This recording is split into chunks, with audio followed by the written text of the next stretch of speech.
ಸೌಲಭ್ಯ ಮರೀಚಿಕೆ ಸೌಲಭ್ಯಗಳಿಲ್ಲದೆ ಪುಟ್ಟ ಗ್ರಾಮ ದಲಿತರು ವಾಸವಾಗಿರುವ ಸಣ್ಣ ಗ್ರಾಮದ ಕಡೆ ತಿರುಗಿ ನೋಡದ ಅಧಿಕಾರಿಗಳ ನಿರ್ಲಕ್ಷ್ಯದ ವಿರುದ್ಧ ಆನೇಕಲ್ ಅಂಬೇಡ್ಕರ್ ಸಂಘ ಆಕ್ರೋಶ.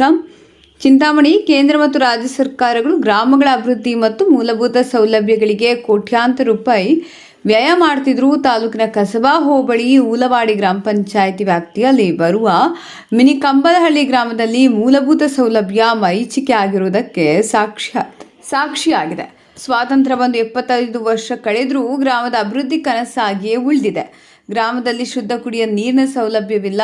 ಜನಪ್ರತಿನಿಧಿಗಳು ಅಧಿಕಾರಿಗಳ ನಿರ್ಲಕ್ಷ್ಯದಿಂದ ಅಭಿವೃದ್ಧಿ ಹೆಸರೇ ಇಲ್ಲ.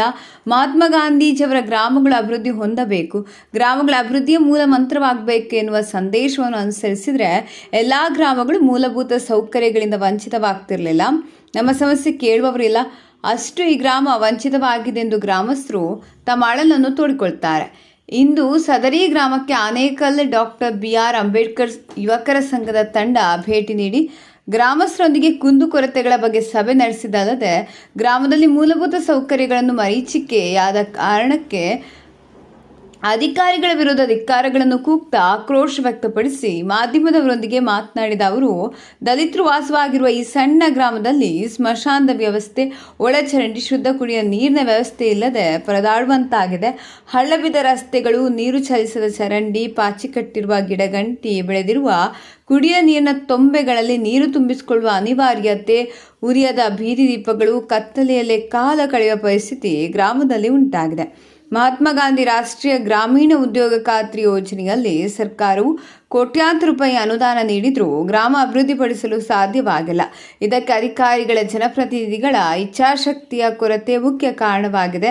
ಅಲ್ಲದೆ ಅಭಿವೃದ್ಧಿಗಾಗಿ ಬಳಸಿದ ಅನುದಾನ ಸಮರ್ಪಕವಾಗಿ ಬಳಕೆ ಮಾಡಿಕೊಳ್ಳುವಲ್ಲಿ ಅಧಿಕಾರಿಗಳು ವಿಫಲರಾಗಿದ್ದಾರೆ. ಆದ್ದರಿಂದ ಇನ್ನಾದರೂ ಸಂಬಂಧಪಟ್ಟ ಅಧಿಕಾರಿಗಳು ಗಮನ ಹರಿಸಿ ಈ ಗ್ರಾಮವನ್ನು ಅಭಿವೃದ್ಧಿಪಡಿಸಿ ಮೂಲಭೂತ ಸೌಲಭ್ಯ ಕಲ್ಪಿಸಿಕೊಡಬೇಕಾಗಿದೆ ಎಂದು ಹೇಳಿದರು. ಎಲ್ಲ ನಾವು ರಾಜ್ಯ ಮಟ್ಟದ ಪದಾಧಿಕಾರಿಗಳು ಈ ಮಿನಿ ಕಂಬಳಿಗೂ ಆಗಮಿಸಿ ಇಲ್ಲಿ ತಗೊಂಡ ಕುಂದುಕೊರತೆಗಳ ಬಗ್ಗೆ ನಾವು ಪರಿಶೀಲಿಸಿದಾಗ ಇಲ್ಲಿ ಸತ್ತಂಥ ವ್ಯಕ್ತಿಗಳಿಗೆ ಉಳಕ್ಕೆ ಮಶಾನ ಇಲ್ಲ ಮತ್ತು ಇಲ್ಲಿ ಮೂಲಭೂತ ಹಕ್ಕು ವಿಚಾರ ಬಂದಾಗ ಇಲ್ಲಿ ನೀರಿನ ವ್ಯವಸ್ಥೆ ಇಲ್ಲ, ಒಳಚರಂಡಿ ವ್ಯವಸ್ಥೆ ಇಲ್ಲ, ಬೀದಿ ಲೈಟ್ ಇಲ್ಲ, ಎಲ್ಲ ಅನಾನುಕೂಲವಾಗಿದೆ. ಈ ಅನಾನುಕೂಲ ಖಂಡಿಸಿ ಇವತ್ತು ನಾವು ಇಲ್ಲಿ ಸಂಬಂಧಪಟ್ಟ ಗ್ರಾಮ ಪಂಚಾಯತಿ ಉಪಾಧ್ಯಕ್ಷರು ಮತ್ತು ಚೇರ್ಮನ್ ಸಹ ಕರೆಸಿ ಎಲ್ಲ ಪರಿಶೀಲಿಸಿ ನಾವು ಪಂಚಾಯತಿಗೆ ನಮ್ಗೆ ಯಾರು ಇದು ಮಾಹಿತಿ ಕೊಟ್ಟಿಲ್ಲ, ಅಲ್ಲಿ ಕೊಟ್ಟರೆ ಇದು ಕೊಟ್ಟರೆ ಉಡಾಯಿ ಪತ್ರ ಕೊಡ್ತಾರೆ. ಅದನ್ನು ನಾವು ಹೇಳಿ ಇವತ್ತು ನಾವು ಧಿಕ್ಕಾರವನ್ನು ಧಿಕ್ಕರಿಸ್ತಾ ಇದ್ವಿ. ಸಂಘಟನೆಯಿಂದ ಅವರಿಗೆ ಮೊದಲಿಗೆ ಧಿಕ್ಕಾರವನ್ನು ಕೊಡ್ತಾ ಇದ್ವಿ. ಜೈ ಭೀಮ್, ಜೈ ಭೀಮ್. ಚಿಂತಾಮಣಿ ತಾಲೂಕು ಕಚೇರಿ ಬಂದರೆ ಬೃಹತ್ ಭಾರಿ ಪ್ರತಿಭಟನೆ ಕಾರ್ಯಕ್ರಮ ಹಮ್ಮಿಕೊಂಡಿದ್ರಿ. 1000 ಜನ ಸೇರ್ಬೋದು ಅಂದಾಜಿದೆ. ಇನ್ನೂ ಹೆಚ್ಚಿನ ಜನ ಸೇರುವ ಸಾಧ್ಯತೆಗಳಿದೆ. ಅದನ್ನ ಇವತ್ತು ಏನು ಮುಂದೆ ರೂಪುರೇಷೆಗಳು ಯಾವ ಥರ ಕಾರ್ಯಕ್ರಮ ಭಾಗವಹಿಸ್ಬೋದು, ಯಾವ ಥರ ಜನ ಯಾವ ಥರ ಏನಾದರೂ ರೂಪುರೇಷೆ ಮಾಡ್ಕೊಳ್ಬೇಕಂತ ಸಂಘಟನೆ ಮುಖಾಂತರ ಇವತ್ತು ನಾವು ಒಂದು ಸಭೆಯನ್ನು ಕರೆದಿದ್ದೀವಿ. ಸರಿ, ಕಮಲ್ಪಲ್ಲಿ ಸೀಮಿತ ಮಾತ್ರನಾ ಬೇರೆ ತಾಲೂಕೆಲ್ಲಾದರೂ ಈ ವ್ಯಾಪ್ತಿಯಲ್ಲಿ ಚಿಂತಾಮಣಿ ತಾಲೂಕು ವ್ಯಾಪ್ತಿಯಲ್ಲಿ ಏನೇನು ಬಗರು ಸಾಗುವಳಿ ಆಗಿರಬೇಕು, 90% ಏಜ್ ಇರಬೇಕು, ಬೇರೆ ಇನ್ಯಾವ ಮೂಲಭೂತ ವಂಚಿತರಾಗಿರ್ತಕ್ಕಂಥ ವ್ಯಕ್ತಿಗಳಿಗೆ ಎಲ್ರಿಗೂ ಟೋಟಲ್ ಒಂದೇ ಊರಿನ ಸೀಮಿತ ಅಲ್ಲ. ನಾವು ಇಡೀ ಚಿಂತಾಮಣಿ ಏನು ತಾಲೂಕಲ್ಲಿ ಎಷ್ಟು ಜನ ಬಡವಪಾಯಿಗಳು ಬಗರು ಸಾಗಲಿ 90% ಆಗಿರ್ಬೋದು, ಬಗರು ಸಾಗಲಿ 53 ಆಗಿರ್ಬೋದು, ಬೇರೆ ಇನ್ಯಾವುದೇ ರೂಪದಲ್ಲಿ ಅನ್ಯಾಯ, ಅಕ್ರಮ, ದೌರ್ಜನ್ಯ ಪೊಲೀಸ್ ಇಲಾಖೆ ಬೇರೆ ಇನ್ಯಾವುದೇ ಇಲಾಖೆಗಳು ಎಲ್ಲೇ ದೌರ್ಜನ್ಯ ದಬ್ಬಾಳಿಗಳು ಆಗಿದ್ರು ಆ ವಿರುದ್ಧವಾಗಿ ನಾವು ಪ್ರತಿಭಟನೆ ಕಾರ್ಯಕ್ರಮ ಹಮ್ಮಿಕೊಂಡಿದ್ದೀವಿ.